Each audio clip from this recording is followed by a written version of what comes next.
You're listening to the Beat Motel Zine podcast, and we need to warn you that we use words like shit, bollocks, scrotix, fuck, anarcho-syndicalist, and cunt, and we don't normally beep those words out, apart from the word cunt, because we're not total animals.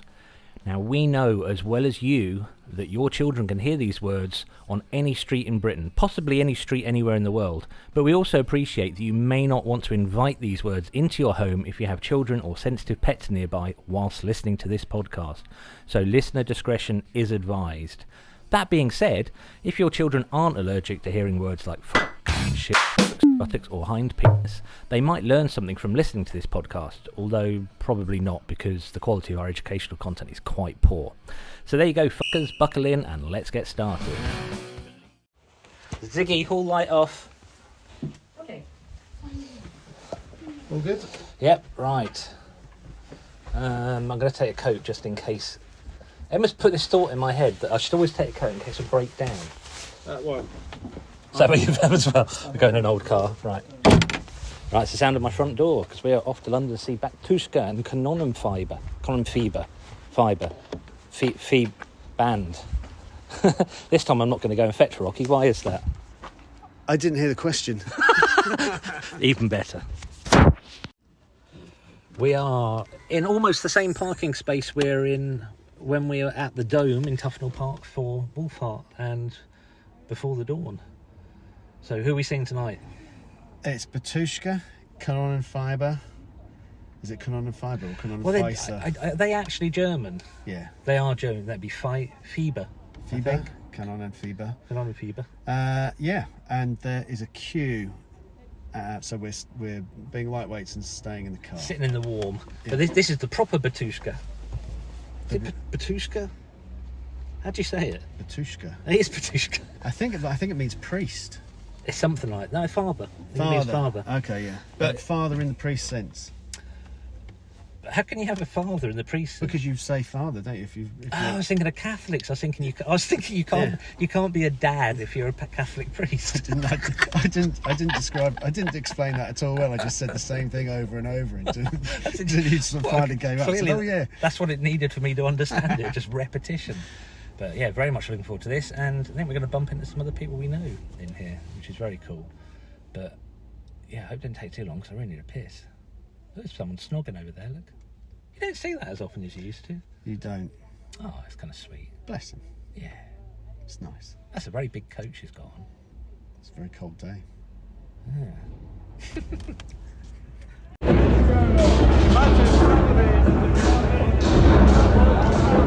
I should be recording this noise. Well, they're bringing on a Christmas tree. There's a surprising number of roller banners in metal these days. So far, Kanonenfieber would be fucking brilliant. It's high as hell. The man next to me is very drunk. Keeps leaning awkward.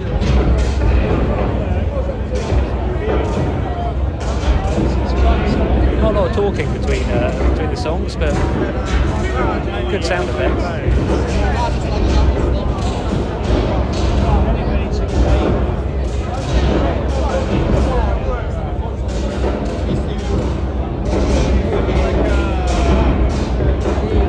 Lighting tonight is really good, really on point. They're all masked.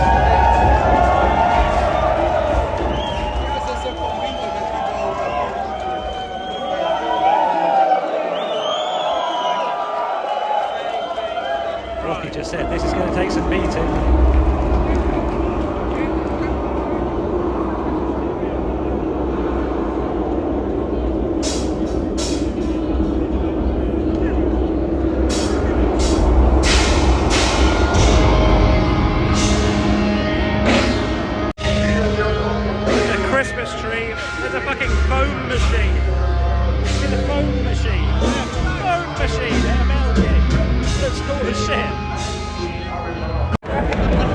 Well, the guitarist who's been covered in foam for the last 5 or 10 minutes has brought out an acoustic guitar.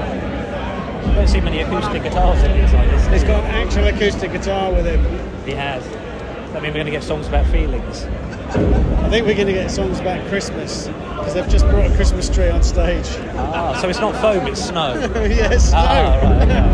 always sitting on a stool as well. I'm kind of impressed they're doing costume changes. They're kind of going off after a few songs, and the stage craft's brilliant. It's an actual show. So they're now wearing different costumes. It's kind of a World War One. Well, they're German trench soldiers, I guess. The singers come on with a fucking drummer voice there now. It's great.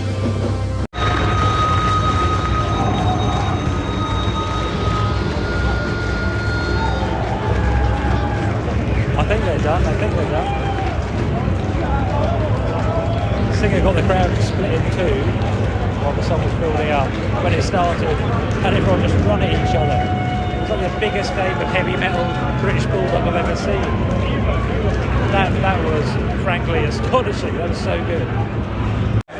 Right, Roki and I are already saying that's possibly the best gig we've been to for a long time. I mean, we haven't seen it. Would you say Batushka must be brave to go on after that? Look, it is a brave decision, let's be honest. You've got to follow that. That was fucking ridiculous. It was so good that, well, like I said to you in there, if Batushka can follow that, this is going to be epic. I mean, that was brilliant. That was so good. So tight as well. Fucking tight. So many tiny little stops with just a split second of just a little hit of something else. It was a proper spectacle. Like it was just like really brilliant. Like completely. This is why metal's so good now. Okay, like in the 90s, metal fucking was ruined. It was by bands like fucking Korn and Limp Bizkit. No spectacle and no fucking songs either. No stagecraft. Yeah, nothing. I think they were kept changing between Army and Navy. What I was trying to figure out, but that's why we were all supposed to sing "Ahoy" on the Navy song. That was really excellent. I mean, that was fucking brilliant. It was just brilliantly paced as well. Yeah, really good. It's good so far. I just like the way they're kind of going off stage. They're really owning the stage by actually setting up the tension for each song. The singer was brilliant. He just I don't know how to describe it, but his hand gestures were excellent. This is not going to come across on a podcast, obviously, but just imagine the hand gestures. They were really good. Oh, it was good. Yeah, at the end, I don't know if I mentioned, tried to record at the time, he split the crowd in two. And everybody just suddenly mushed to both sides of the stage, both sides of the room, and then all ran together. And did you spot the guy who was at Wolfhart last week going mental? He was there again, and he spaffed early in the fucking circle. Oh, he was just by himself in the middle. Yeah, I saw that. He didn't wait for the cue. He just got stuck in straight away on his own. Yeah. One-man mosh pit. They got swallowed up. He was a one-man mosh pit last week as well. Yeah, we need more people like him at gigs. Brilliant. So we're upstairs in the dome, and downstairs is a country and western band, and the smoking area is like a barrier down the middle, and the country and western fans and the metal fans are all having a great old time lighting each other's cigarettes and having a good old chat. It's brilliant. The roadies are setting up for Batushka now, and they brought on what I thought was an altar, but Stuart, you say it's a coffin. It looks like a coffin with some kind of drape. Tablecloth. Probably not a tablecloth. The roadies keep lifting up and peering into it, so I don't know if there's somebody in there that they're feeding peanuts or something. Maybe it's like the body of the support band. I'm hoping the singer's going to jump out of it. Like screaming Jay Hawkins. No, like Ronnie James Dio style, you know. Or maybe just Ronnie James Dio. Oh man, that would fucking make my night. Is he dead? Yeah. Yeah. That's why it would be good. I'll be impressed with that. Bowditch just talking about Kanonenfieber, and go on, can you remember what you just said? Well, I just thought that they really fucked with the stereotypes of metal, because musically they sound like a Norwegian kind of black metal band, but with the subject matter they were more like Bolt Thrower with their kind of war references and stuff. But with the appearance of them, they look like clerks of like the British South Africa Trading Company in Southern Rhodesia, and they just kind of like blew apart every stereotype that you imagine. Thank you. Oh, I think we're starting.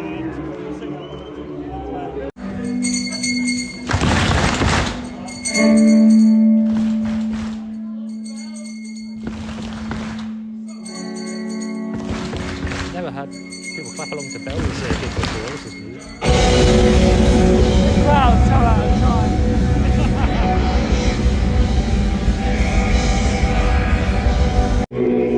Main singer's blessing the crowd by sprinkling with water, so I don't know if that's the end of the set or not. Oh, the guitarist just flickered water at people as well there. Do you think that means it's nearly finished? I don't know. I'm not going to shout in your ear, so I'm trying to speak to Stuart, who clearly is quite loud. They put the guitars down, and they're wandering off. It doesn't feel like they've got a band that's do an encore, but it looks like there might be a lone roadie checking stuff on stage. Maybe somebody's going to pop out the coffin.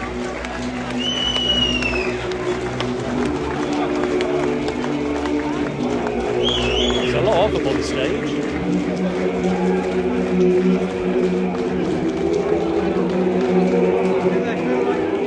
An encore kind of band? Doesn't feel like they would be. I'm in agreement with you. They haven't blown out the candles either. What do you think? Encore kind of band, or do you think that's it, Stuart? Yeah, it sounds like it. The crowd are up for it.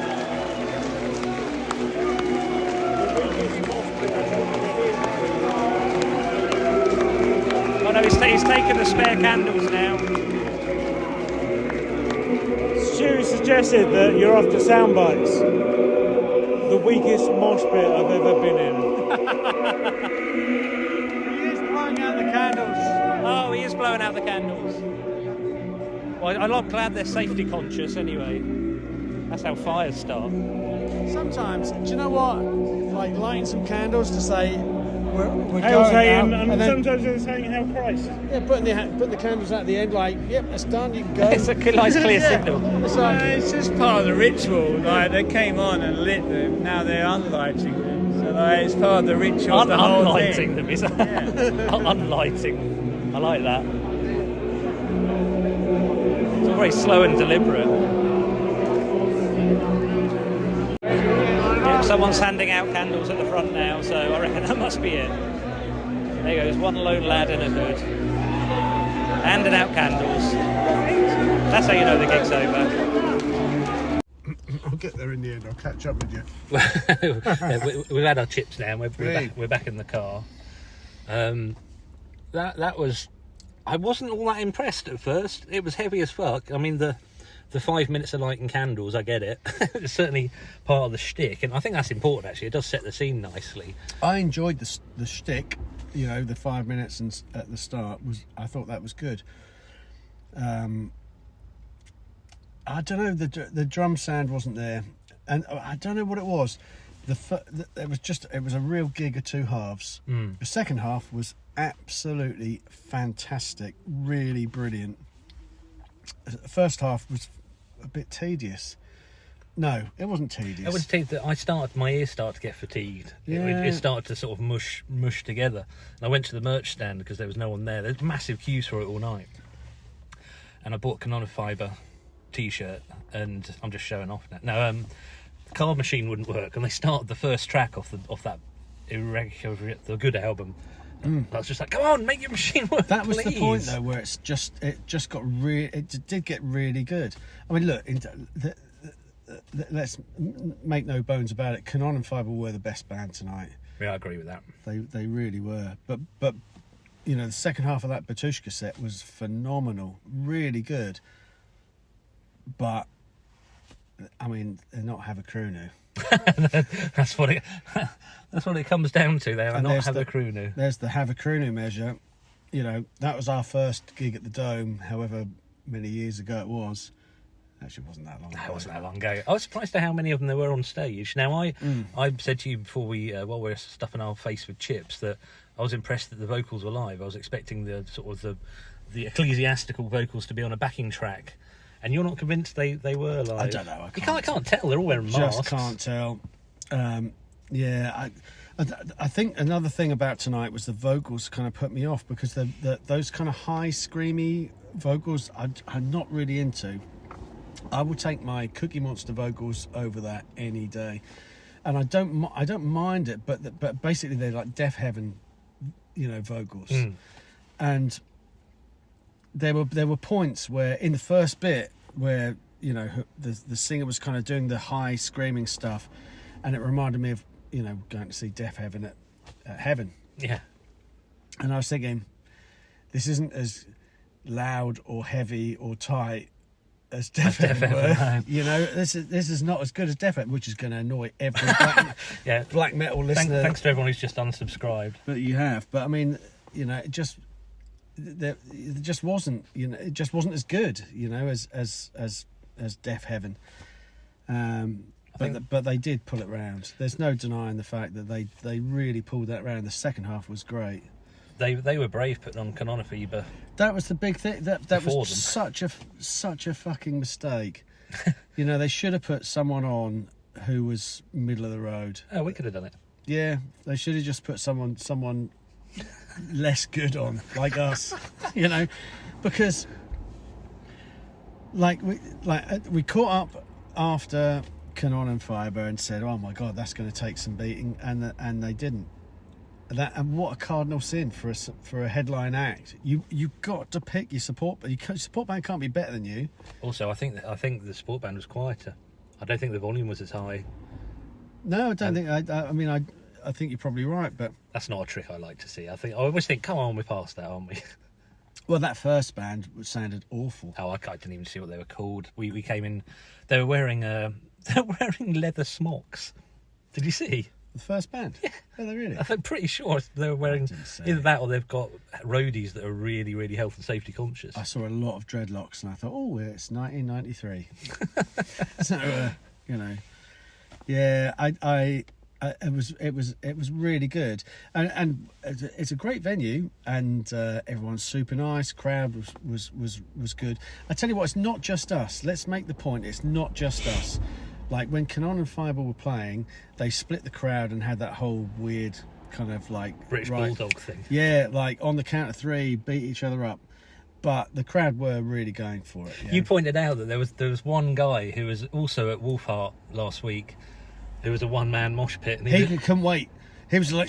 Yes. Yeah, he was there tonight when they split the crowd. He was just in the middle by himself. I don't waiting. But then when BATUSHKA played, the crowd were very sedate until that halfway point. Yeah. And it was, funnily enough, it was that song when you went to get your T-shirt, because you came back and then you said, oh, there's a mosh pit now. Yeah. And people like us had kind of thought, oh yeah, this is better.